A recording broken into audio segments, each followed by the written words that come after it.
कांग्रेस की रागिनी नायक चित्रा त्रिपाठी को मोदी की गोदी में बैठने वाली चमची साबित करने में कोई कसर नहीं छोड़ रही। तो वही चित्रा त्रिपाठी भी रागिनी नायक पर जबरदस्त पर्सनल अटैक तक कर रही हैं। क्या बात कर रहे हैं? दोनों की ये तीखी नोकझोंक अब इंटरनेट पर खूब चर्चा बटोर रही है।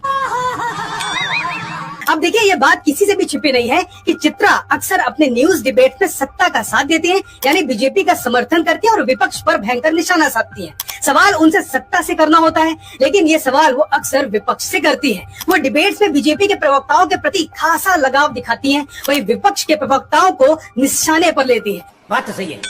वैसे अगर ऊपर से देखा जाए तो 7 रुपए के इजाफे से कोई बहुत बड़ा फर्क नहीं पड़ता, लेकिन अब ऊपर छोड़ के नीचे आते हैं और चित्रा त्रिपाठी के इंस्टाग्राम पे जाते हैं। लगभग 9 लाख फॉलोवर हैं। उन्होंने ऊपर से वाली पोस्ट यहाँ पर भी की, क्योंकि जो भी पेड कैंपेन होते हैं वो आपको अपने सभी सोशल मीडिया प्लेटफॉर्म्स पर शेयर करने होते हैं। तो जब इस ऊपर वाली मैं पोस्ट को देखता हूँ तो इस पे 1000 लाइक भी नहीं है। वो पत्रकार जिसको 9 लाख लोग फॉलो करते हैं, उसकी पोस्ट को 1000 लोग भी लाइक नहीं करते। और जो गिने चुने कमेंट है वो भी देखिए क्या बता रहे हैं। कोई ने दलाल कह रहा है, कोई ने बिका हुआ कह रहा है, कोई ऐसे इमोजी शेयर कर रहा है कि मैं बोल भी नहीं सकता। अब इससे एक बात को समझिए कि जनता मूर्ख नहीं, जनता जानती है कि कब पत्रकार पत्रकारिता करते हैं और कब दलाली करते हैं। तो चित्रा त्रिपाठी ने जो ऊपर से किया है, इसके नीचे में कितनी दलाली छुपी है, ये इस देश की जनता को पता है।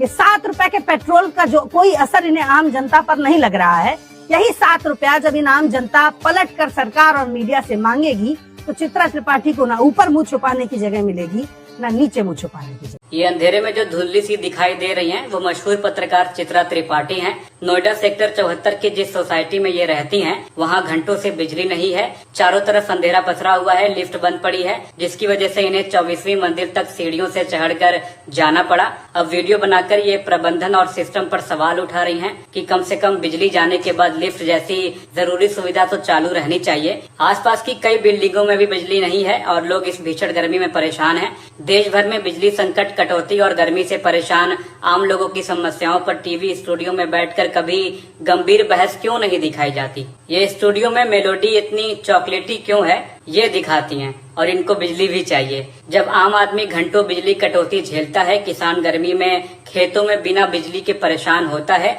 मजदूर अंधेरे में रात काटता है, तब ऐसे मुद्दे अक्सर खबरों और सोशल मीडिया पोस्ट से गायब रहते हैं। आज जब खुद 24वीं मंजिल तक सीढ़ियां चढ़नी पड़ी, तब तुरंत सिस्टम और प्रबंधन पर पोस्ट आ गई। वरना आम लोगों के बिजली संकट को न तो सोशल मीडिया पर जगह मिलती है और न ही जिम्मेदार अधिकारियों और नेताओं से उतने तीखे सवाल पूछे जाते हैं। पूरा दिन सरकार की तारीफ और पक्ष में माहौल बनाने वाली पत्रकारिता करेंगे, लेकिन साथ में सिस्टम भी पूरी तरह दुरुस्त चाहिए। दोनों चीजें हमेशा साथ नहीं चलती मैडम। और जब नोएडा जैसी महंगी रिहायशी सोसाइटी में रहकर इतनी परेशानी महसूस हो रही है, तो सोचिए गांव में रहने वाले गरीब किसान, मजदूर और आम लोग इस गर्मी और बिजली संकट में कैसे जी रहे होंगे। क्या उनकी आवाज कभी इतनी मजबूती से आपने उठाया? वीडियो देखिए ये क्या बोल रही हैं। लाइट नहीं है और 24वें फ्लोर पर फिलहाल मैं सीढ़ियाँ चढ़ के पहुंच गई हूँ, लेकिन हर तरफ बहुत मुसीबत है। 22वें फ्लोर पर एक व्यक्ति फंस गए थे, काफी देर के बाद उनको निकाला गया बाहर। तो भाई लिफ्ट का कोई ऐसा इंतजाम किया जाए कि कोई भी व्यक्ति लिफ्ट में फंसे तो उसको तत्काल निकाला जा सके। अभी बहुत बुरा हाल है। अब देखिए घुप अंधेरा, ये लिफ्ट का हाल, बड़े बड़े टावर्स, कहीं पर भी लाइट नहीं है। 24 फ्लोर चल के मैं तो पहुंच गई, लेकिन बहुत सारे लोग नीचे फंसे हुए हैं। और 22वें फ्लोर पर जो व्यक्ति लिफ्ट के अंदर फंसे थे, जिनको बहुत मुश्किल के बाद निकाला गया, ऐसे लिफ्ट को लेकर, इस तरह के प्रबंधन को लेकर, भाई लाइट चली जाए, कुछ भी हो जाए, 1-2 लिफ्ट लगी रहती हैं। एक लिफ्ट तो ऐसी हो जो काम करे।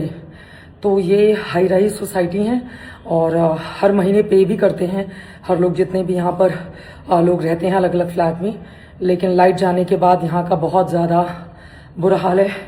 मैं 24 फ्लोर चढ़ के थक गई हूँ, लेकिन वर्स्ट है।